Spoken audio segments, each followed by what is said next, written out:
മുഖ്യമന്ത്രിയുടെ മകൾ വീണ വിജയന്റെ കമ്പനിയായ എക്സാലോജിക്കിനെതിരെ കേന്ദ്ര ഏജൻസിയുടെ അന്വേഷണം കോർപ്പറേറ്റ് അഫയേഴ്സ് മന്ത്രാലയം ഉത്തരവിൽ ഒപ്പിട്ടിരിക്കുകയാണ്. വീണ വിജയന്റെ കമ്പനി കൈപ്പറ്റിയ തുകയെക്കുറിച്ചാണ് പ്രധാനമായും അന്വേഷിക്കുക.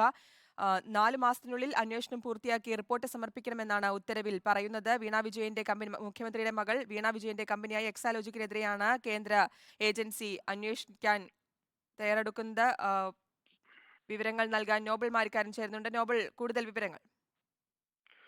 സുധി, മുഖ്യമന്ത്രിയുടെ മകൾ വീണ വിജയന്റെ കമ്പനിക്കെതിരെയാണ് ഇപ്പോൾ അന്വേഷണം കേന്ദ്ര സർക്കാർ പ്രഖ്യാപിച്ചിരിക്കുന്നത്. കേന്ദ്ര കോർപ്പറേറ്റ് കാര്യ മന്ത്രാലയത്തിന്റേതാണ് ഈ ഉത്തരവ്. വിശദമായ അന്വേഷണത്തിന് 3 അംഗ ഉദ്യോഗസ്ഥ സംഘത്തെ ചുമതലപ്പെടുത്തി എന്നാണ് ഇപ്പോൾ ലഭിക്കുന്ന വിവരങ്ങൾ. 4 മാസത്തിനുള്ളിൽ അന്വേഷണം നടത്തി അന്തിമ റിപ്പോർട്ട് നൽകണം എന്നതാണ് ഇപ്പോൾ അറിയാൻ കഴിയുന്നത്. മാസപ്പടി വിഭാഗത്തിലെ ആദായ നികുതി ബോർഡിന്റെ കണ്ടെത്തലിന്റെ അടിസ്ഥാനത്തിലാണ് അന്വേഷണം എന്നും അറിയാൻ കഴിയുന്നു. എന്താണെങ്കിലും ഈ CMRL ഉൾപ്പെടെ പൊതുമേഖലാ സ്ഥാപനങ്ങളിൽ നിന്ന് ഈ CMRL ഉൾപ്പെടെയുള്ള പൊതുമേഖലാ സ്ഥാപനങ്ങൾക്കെതിരെയും വ്യവസായ വകുപ്പിന്റെ കോർപ്പറേഷന്റെ അന്വേഷണമുണ്ട്. എക്സാലോജി കമ്പനി നിരവധി നിയമവിരുദ്ധങ്ങൾ നടത്തിയെന്ന ഉത്തരവിൽ പറയുന്നുണ്ട് എന്നാണ് നമുക്ക് മനസ്സിലാവുന്നത്. ഒപ്പം ഈ കമ്പനിയുമായി ബന്ധപ്പെട്ടുകൊണ്ടുള്ള പ്രാഥമിക അന്വേഷണത്തിന് വ്യക്തമായ വിശദാംശങ്ങളും ഉത്തരവിൽ ഉണ്ട് എന്ന് അറിയുന്നു. നേരത്തെ തന്നെ ഇതുമായി ബന്ധപ്പെട്ട് നമുക്ക് എക്സാലോജിക്കെതിരെ ഈ ആരോപണം ഉൾപ്പെടെ ഉണ്ടായിരുന്നു. അതുമായി ബന്ധപ്പെട്ട വിവാദങ്ങളെല്ലാം ഉണ്ട്. അതിനു പിന്നാലെയാണ് ഇപ്പോൾ എന്താണെങ്കിലും ഇത്തരത്തിൽ ഒരു അന്വേഷണത്തിൽ ഉത്തരവ് ഉണ്ടായിരിക്കുന്നത് എന്നാണ് നമുക്ക് അറിയാൻ കഴിയുന്നത്. നോബൽ, എന്തൊക്കെ കാര്യങ്ങളായിരിക്കും പ്രധാനമായും ഈ അന്വേഷണ പരിധിയിൽ വരിക? കേന്ദ്ര ഏജൻസിയുടെ അന്വേഷണം നടക്കുമ്പോൾ അതിൽ എന്തൊക്കെ കാര്യങ്ങളായിരിക്കും പ്രധാനമായും അന്വേഷണ പരിധിയിൽ വരിക?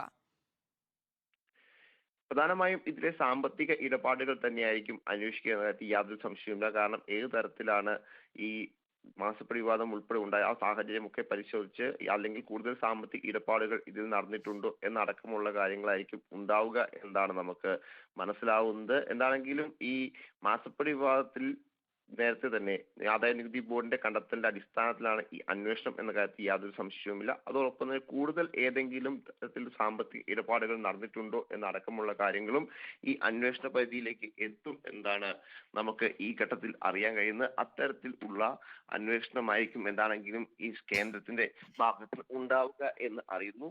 നിലവിലത്തെ സാഹചര്യത്തിൽ ഈ അന്വേഷണവുമായി ബന്ധപ്പെട്ടുകൊണ്ട് നമുക്ക് കേരളത്തിൽ വലിയ രാഷ്ട്രീയ കോളിളക്കം ഉണ്ടാക്കുമെന്ന കാര്യത്തിൽ യാതൊരു സംശയവുമില്ല. പ്രത്യേകിച്ച് നേരത്തെ തന്നെ വീണ വിജയൻ ഇത്തരത്തിൽ മാസപ്പടി കൈപ്പറ്റി എന്ത് വലിയ വിവാദമാക്കുകയും വലിയ രീതിയിൽ തന്നെ പ്രതിപക്ഷം ഉൾപ്പെടെ സർക്കാരിനെതിരെ ഉപയോഗിക്കുകയും ചെയ്തിരുന്നു. എന്താണെങ്കിലും അതിന് പിന്നാലെയാണ് ഇപ്പോൾ ഇതിലൊരു കേന്ദ്ര അന്വേഷണം കൂടി വരുന്നത്. കോർപ്പറേറ്റ് കാര്യ മന്ത്രാലയത്തിൻ്റെതാണ് ഇപ്പോൾ ഇതുമായി ബന്ധപ്പെട്ട ഉത്തരവ് ഉള്ളത്. എന്താണെങ്കിലും നിലവിലത്തെ സാഹചര്യത്തിൽ ഈ അന്വേഷണം വരുമ്പോൾ അത് തീർച്ചയായും വലിയ രീതിയിൽ തന്നെ വീണ വിജയനും ഒപ്പം സർക്കാരിനെ പ്രതിരോധത്തിൽ ആക്കുമെന്ന കാര്യത്തിൽ യാതൊരു സംശയവുമില്ല. അതേസമയം സർക്കാരാകട്ടെ ഈ വിഷയം ഒരുപക്ഷെ രാഷ്ട്രീയ വേട്ടയാടലിന്റെ ഭാഗമാണ് എന്ന് വിമർശിക്കാനുള്ള സാധ്യതയുമുണ്ട്. നിലവിൽ ഈ കാര്യം മാസപ്പടി വിവാദത്തിന്റെ അടിസ്ഥാനത്തിൽ തന്നെയാണ് ഈ അന്വേഷണത്തിലേക്ക് കാര്യങ്ങൾ പോകുന്നത് എന്നാണ് നമുക്ക് ലഭിക്കുന്നത്. തീർച്ചയായിട്ടും മുഖ്യമന്ത്രിയെയും സർക്കാരിനെയും പ്രതിരോധത്തിലാക്കുന്ന തരത്തിൽ തന്നെയാണ് മുഖ്യമന്ത്രിയുടെ മകൾ വീണ വിജയന്റെ കമ്പനിയായ എക്സാലോജിക്കിനെതിരെ കേന്ദ്ര ഏജൻസിയുടെ അന്വേഷണം. കോർപ്പറേറ്റ് അഫയേഴ്സ് മന്ത്രാലയം ഉത്തരവിൽ ഒപ്പിട്ടിരിക്കുകയാണ്. വീണ വിജയന്റെ കമ്പനി കൈപ്പറ്റിയ തുകയെക്കുറിച്ചാണ് പ്രധാനമായും അന്വേഷിക്കുക. വിവരങ്ങളാണ് നോബൽ മാരിക്കാരൻ നൽകിയത്.